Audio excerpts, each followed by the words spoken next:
Assalamualaikum warahmatullahi wabarakatuh. Perkenalkan, nama saya Putri Amiroh Lubis, NIM 1904030336 dari kelas Teknik Industri A.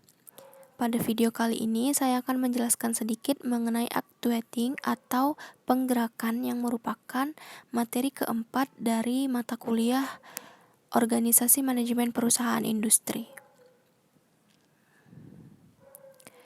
Yang pertama, apa itu actuating? Actuating atau penggerakan adalah suatu tindakan untuk mengusahakan agar semua anggota kelompok berusaha untuk mencapai sasaran yang sesuai dengan perencanaan manajerial dan usaha-usaha organisasi.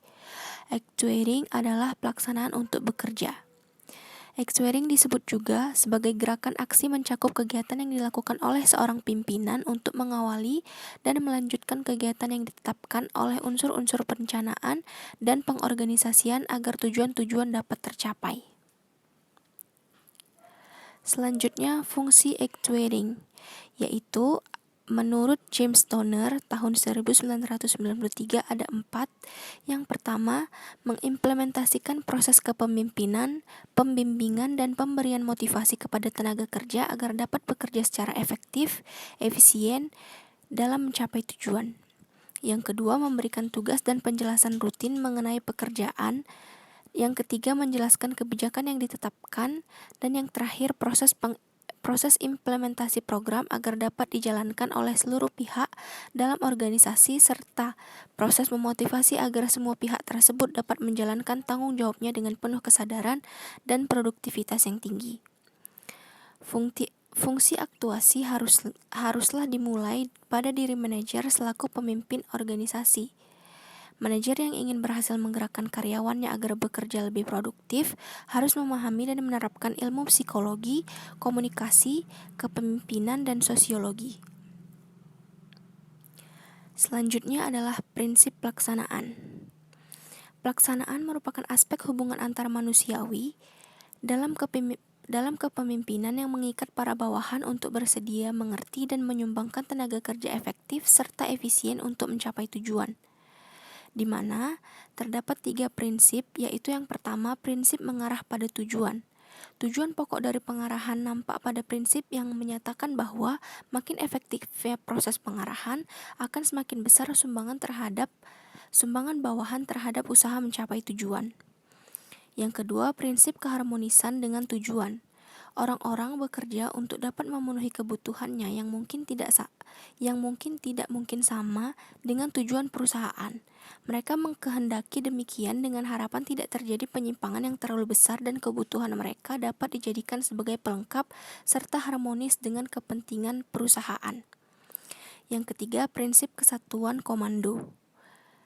Bila mana para bawahan hanya memiliki satu jalur di dalam melaporkan segala kegiatannya dan hanya ditujukan pada satu pimpinan, maka pertentangan di dalam pemberian instruksi dapat dikurangi, serta semakin besar tanggung jawab mereka untuk memperoleh hasil maksimal.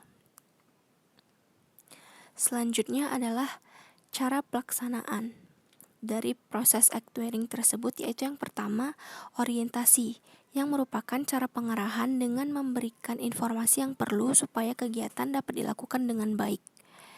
Informasi yang diberikan dalam orientasi dapat berupa tugas itu sendiri, tugas lain yang ada hubungannya, ruang lingkup tugas, tujuan dari tugas, delegasi wewenang, dan lainnya. Yang kedua adalah perintah.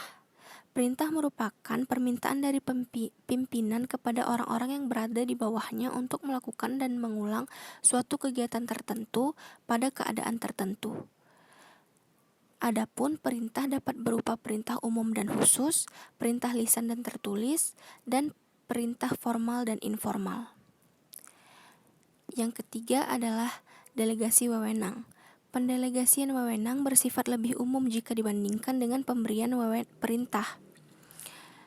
Dalam pendelegasian wewenang ini, pemimpin melimpahkan sebagian dari wewenang yang dimilikinya kepada bawahan. Dan yang terakhir ada faktor pendukung dari proses actuating. Yang pertama yaitu kepemimpinan atau leadership. Kepemimpinan adalah kegiatan untuk mempengaruhi orang-orang agar berusaha dengan ikhlas untuk mencapai tujuan. Seorang manajer yang tidak memiliki kepemimpinan tidak akan mampu untuk mempengaruhi bawahannya untuk bekerja, sehingga manajer yang demikian akan gagal dalam usahanya. Yang selanjutnya, sikap dan moral. Sikap ialah suatu cara memandang hidup, suatu cara berpikir, berperasaan, dan bertindak. Oleh karena itu, manajer akan berbeda-beda sesuai dengan pola hidupnya. Lalu tata hubungan atau komunikasi. Kemudian perangsang atau insentif. Insentif ialah suatu yang menyebabkan atau menimbulkan seseorang untuk bertindak. Yang kelima adalah supervisi. Supervisi disebut juga dengan pengawasan.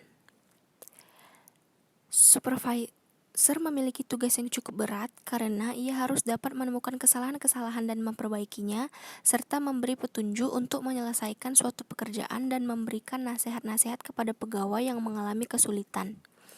Dan yang terakhir adalah disiplin, yang merupakan latihan pikiran, perasaan, kehendak, dan watak untuk melahirkan ketaatan dan tingkah laku yang teratur. Hanya itu penjelasan singkat yang dapat saya berikan mengenai materi actuating atau penggerakan. Lebih dan kurangnya saya memohon maaf. Terima kasih. Wassalamualaikum warahmatullahi wabarakatuh.